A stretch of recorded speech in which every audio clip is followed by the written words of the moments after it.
America దేశంలో భార్యాభర్తలు ఇద్దరు అద్భుతమైన డాక్టర్లు, పేరుగాంచిన డాక్టర్లు.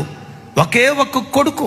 ఆ బిడ్డ మంచి భయభక్తులు కలిగిన వాడు, దేవునిలో ఎదిగిన వాడు. ఒకరోజు రాత్రి మొత్తానికి వస్తూ ఉంటే దారి దోపిడి దొంగలు ఆ అబ్బాయిని పట్టుకొని నిర్దాక్షిణ్యంగా కొట్టి చంపేశారు. ఈ మరణ వార్త తల్లిదండ్రుల దగ్గరికి చేరింది. ఆ తర్వాత పేపర్లో ఎవరు చంపారో, ఆ దోపిడీదారులు ఎవరో, ఆ దొంగలు ఎవరో మొత్తం వివరాలు వచ్చాయి. ఒకే ఒక్క దొంగ ఈ అబ్బాయిని చంపాడు, జైల్లో వేశారు.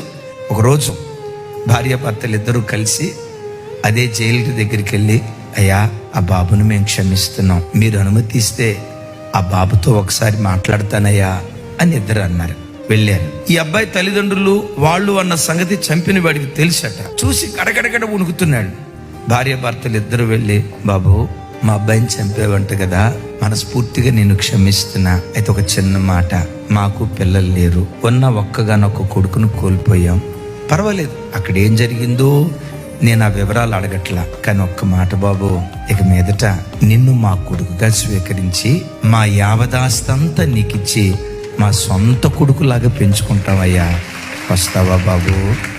జైలర్ అక్కడున్న వాళ్ళందరూ, పిచ్చోడువా మంచోడువయ్యా, నిర్దాక్షిణంగా నీ కడుపును పుట్టిన కొడుకును చంపినవాడు, వీడికి శిక్ష వేయాలని మాట్లాడాల్సింది పోయి విడుదలివ్వటం కాకుండా కొడుకుగా పెంచుకుంటానంటారేంటి?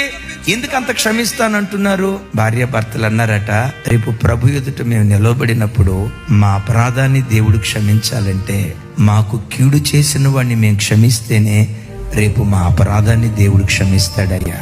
రేపు ప్రభు మమ్మల్ని క్షమించాలంటే మా తోటి వ్యక్తిని, మా పట్ల కీడు చేసిన వ్యక్తిని మేము క్షమించాలి కనుక మేము క్షమిస్తున్నావు అన్నారట. చంపిన అబ్బాయి పటపటమని కన్నీళ్లు రాలుస్తూ వాళ్ళ చేతులు పట్టుకుని వెక్కి వెక్కి ఏడవటం ప్రారంభించారట.